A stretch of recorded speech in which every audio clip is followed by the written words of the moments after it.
बहुत बहुत स्वागत है अपने इस YouTube चैनल में। हम आज आपके सामने फिर से एक निशुल्क परिचर्चा भारत के भूगोल के संदर्भ में भारत के वन्य जीवों की लेकर उपस्थित हैं। हम इस निशुल्क परिचर्चा में इस वन्य जीव के टॉपिक से परीक्षाओं में किस तरीके के प्रश्न पूछे जाते हैं उनके ऊपर बात करते हुए टॉपिक की व्याख्या करेंगे।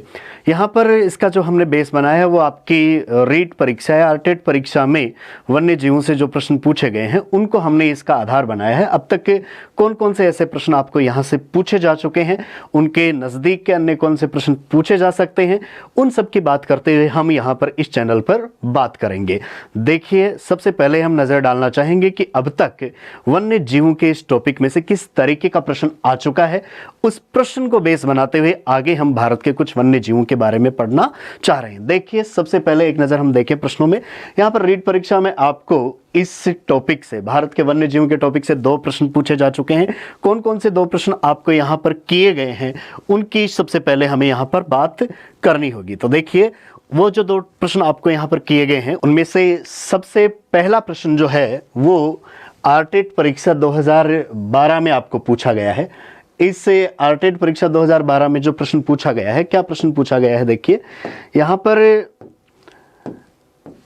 प्रश्न आपको किया गया है कि भारत में किस क्षेत्र में आपको याक पशु मिलता है। बहुत ही आसान प्रश्न पूछ लिया गया क्योंकि याक बहुत सारे हम लोगों ने नाम सुना है। याक, पहाड़ी बैल, जो आपको उत्तर भारत में या हम हिमालय प्रदेश में देख सकते हैं वहाँ पर हमें मिलता है।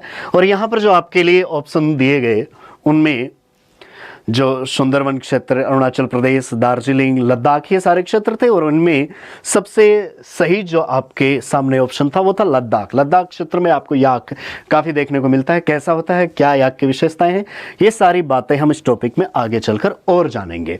तो देखिए, पशु के रूप में या वन्य जीव के रूप में आपको इस टॉपिक में से प्रश्न पूछा गया किसका, याक का। दूसरा प्रश्न क्या है उस पर हम दृष्टि डालें तो देखिए, वन्य जीवों के कम होने का प्रमुख कारण पूछा गया है कि किस कारण से वन्य जीव कम हुए हैं। तो देखिए, एक ऑप्शन तो आपको दिया गया कि प्राकृतिक आवासों का नष्ट होना। जहां पर वन्य जीव जिस प्राकृतिक आवास में, जिस एरिया में रहते हैं उस क्षेत्र में मानव ने कुछ आर्थिक गतिविधियां की, वहां पर मानव ने रहना शुरू किया, कुछ औद्योगिक इकाइयां स्थापित की।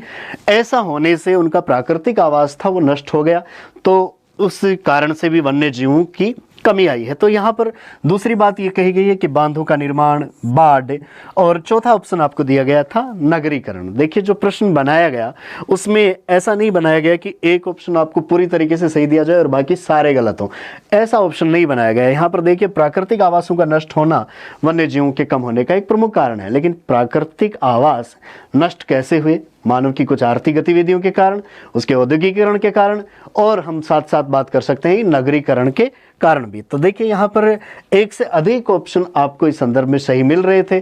बोर्ड ने भी जब आंसर की बनाई तो इस प्रश्न के एक से अधिक उत्तर सही माने, तो जिसने ए किया हो या जिसने डी किया हो, दोनों में से कोई भी किया हो उसको सही माना है उन्होंने, तो दोनों ही इसके विकल्प सही माने गए हैं। तो ये तत्व अब तक इस टॉपिक से क्या प्रश्न पूछे गए हैं, भारत में कौन कौन से वन्य जीव हैं उनके बारे में हम यहाँ पर जानने की कोशिश करते हैं। कौन कौन से महत्वपूर्ण वन्य जीव हैं, कौन से एरिया में निवास करते हैं और उनकी कुछ महत्वपूर्ण विशेषताएं क्या है, ये सारा हम इस टॉपिक में यहाँ पर जानेंगे। सबसे पहले हम बात कर लेते हैं नॉर्थ इंडिया में कौन से वन्य जीव आपको देखने को मिलते हैं। तो देखिए, नॉर्थ इंडिया में जहाँ तक हम बात करें, जम्मू कश्मीर, लद्दाख, हिमाचल प्रदेश, उत्तराखंड, सिक्किम और यहाँ तक चलें तो नॉर्थ ईस्ट के कुछ भागों तक आपको एक जैसे प्रकार के ही कुछ वन्य जीव देखने को मिल जाते हैं। सबसे पहले हम नाम की बात करें तो देखिए, नॉर्थ इंडिया के इस पर्वतीय क्षेत्र में मिलता है आपको कौन सा, याक। जो आपकी परीक्षा में पूछा गया कि याक कहाँ पर मिलता है, तो देखिए लद्दाख के एरिया में मिलता है, उसके नीचे के क्षेत्रों में भी याक देखने को मिल जाता है। याक के अलावा हम देखें तो दूसरा एग्जाम्पल आपको यहाँ पर मिल जाता है कौन सा, जोमो। जो याक और जो डोमेस्टिक कैटल है उसके मिश्रण से, उसकी हाइब्रिड जो नस्ल है उससे आपको जोमो जो है वो देखने को मिलता है।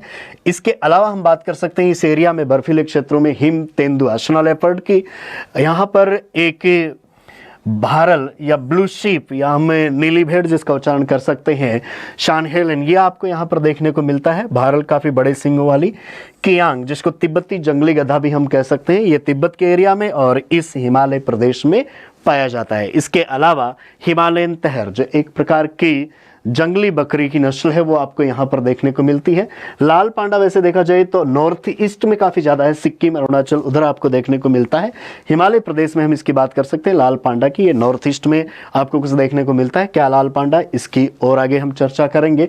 इसके अलावा हंगुल जिसको कश्मीरी बारहसिंगा कहा जाता है, कस्तूरी मृग, ये कुछ प्रमुख वन्य जीव हैं जो आपको नॉर्थ इंडिया में देखने को मिलते हैं। तो इन वन्य जीवों के बारे में हम और थोड़ी जानकारी यहाँ पर देखना चाहेंगे इनकी पिक्चर के साथ में कि किस तरीके के दिखते हैं, क्योंकि जैसे ही हम इनकी पिक्चर देखते हैं तब हमारे दिमाग में थोड़ी सी ये इमेज क्लियर होती है, वरना हम सिर्फ नाम रटते हैं, क्योंकि इनमें से बहुत सारे ऐसे वन्य जीव हैं जो हमने रियल में नहीं देखे होते हैं। तो ऐसी स्थिति में हमें उनकी अगर पिक्चर मिले तो हम उसको, उस नाम को इस पिक्चर से रिलेट कर सकते हैं और थोड़ा सा उसको ज़्यादा याद रखा जा सकता है, ताकि परीक्षा तक हमारे लिए उपयोगी हो सके। देखिए, सबसे पहले जो आपकी परीक्षा में प्रश्न पूछा गया, याक। याक आपको नॉर्थ इंडिया में लद्दाख के अलावा हिमाचल प्रदेश, उत्तराखंड, इन सब के पहाड़ी क्षेत्रों में देखने को मिलता है। देखिए, इसके शरीर पर आपको काफ़ी ज़्यादा बाल देखने को मिलते हैं और काफ़ी बड़ी साइज का भी ये देखने को मिलता है। ये दोनों तरीके का आपको देखने को मिलेगा। ये डोमेस्टिक भी है, ये वाइल्ड भी है, जंगली रूप में भी आपको देखने को मिलता है और लोगों ने इसको पालतू भी बना रखा है। आप अगर जाकर देखें इस हिमालय क्षेत्रों में तो ये पर्यटन के लिए भी इन लोगों के काफ़ी काम आ रहा है। याक को यदि हम देखें तो ये आप अंग्रेजी में हम देखें तो याक मेल फीमेल दोनों के लिए नाम आता है, लेकिन अगर हम तिब्बती भाषा में, उस क्षेत्र की भाषा में देखें तो अधिकतर उन्होंने याक जो शब्द लिया है वो केवल मेल के लिए लिया है, फीमेल के लिए उन्होंने अलग लिया है। यहाँ पर हम याक की बात करते हैं, याक जैसे शब्द आता है जैसे पहाड़ी बैल, तो ये एक बैल की नस्ल मानी जाती है। मेल फीमेल दोनों के लिए ये शब्द काम में लिया जा सकता है। हिमालय प्रदेश में आपको ऐसा याक देखने को मिलता है, तो बहुत इंपॉर्टेंट है। बहुत बार परीक्षा में याक के बारे में ही पूछा जाता है, तो आप यहां पर याक को ध्यान में रख सकते हैं। जो वाइल्ड है, जो जंगली है, वो थोड़े से गहरे रंग में आपको देखने को मिल जाते हैं। जो घरेलू हैं वो थोड़े से आपको हल्के सफेद या आप ब्राउन कलर में उनको देख सकते हैं। नेक्स्ट, अगला जो वन्य जीव है, अगला जो पशु है यहाँ पर वो है जोमो। ये याक की ही एक नस्ल है। ये जो जंगली याक है और जो घरेलू मवेशी है, उन दोनों के मिश्रण से, उन दोनों की एक संकर नस्ल है जो यहाँ पर आपको देखने को मिलती है। क्या? जोमो। ये भी आपको नॉर्थ इंडिया के हिमालय प्रदेशों में, तिब्बत में, हिमाचल, उत्तराखंड, जम्मू कश्मीर, लद्दाख, इन सब क्षेत्रों में देखने को मिल जाता है। तो प्रश्न आपको याक पूछा गया है तो ऐसा भी पूछा जा सकता है कि जोमो कहाँ देखने को मिलता है और कैसा जोमो दिखता है। तो ये आपने यहाँ पर बात की है जोमो की। इसके अलावा नेक्स्ट हम बात करें, ये हिमतेंदुआ विलुप्ति के कगार पर था, बहुत कम देखने को मिलता है, रेयर केस में देखने को मिलता है।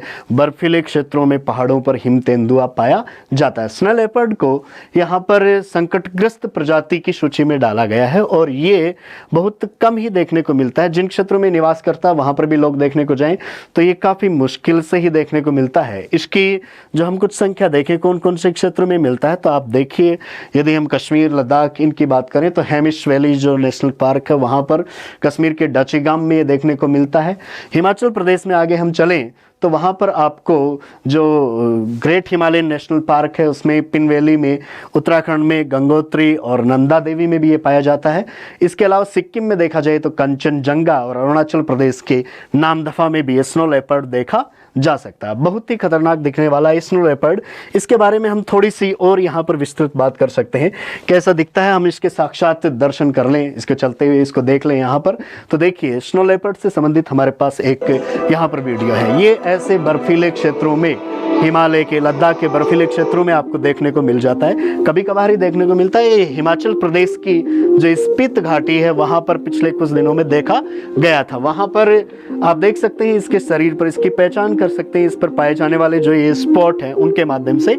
तो ये यहाँ पर नज़दीक से इसको देखने पर ये काफ़ी खतरनाक भी हो सकता है। और इस हिमाचल प्रदेश से लेकर उत्तराखंड और उसके भी ऊपर चलें तो लद्दाख के क्षेत्र में, वहाँ पर ये वाकई में बहुत शानदार है, बहुत खतरनाक हो सकता है।